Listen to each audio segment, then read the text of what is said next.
Today, we're going to open up the whole strip like Monopoly and dare one of y'all to land on my property. Beanie Siegel. A little fun activity after learning about the industrialization period, learning about the captains of industry, the robber barons. I introduced the origins of the game of Monopoly to my students through a do-now. I asked them questions such as, have you ever played the game of Monopoly? Who you play the game with? How competitive does the game get? What's the history behind the game of Monopoly? Was it inspired by the industrialization period? How does it portray capitalism? Tell a background story how I actually played a game of Monopoly with my friends as a teen and it got really, really heated. In fact, way too heated.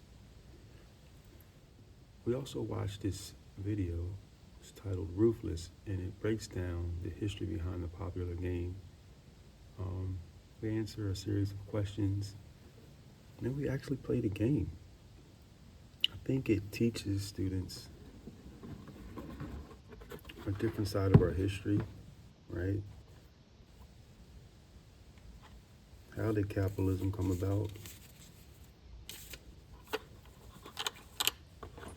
What is this thing about owning property, right? Students have even mentioned like the notion of owning property. Gentrification came up, right? It's a big deal when it comes to property and buying property and charging people who can't afford to live there. Several connections to this game that we often take for granted growing up playing. Personally, I was never good at Monopoly. When I became a history teacher, definitely learned the corruption behind capitalism. Peace, y'all.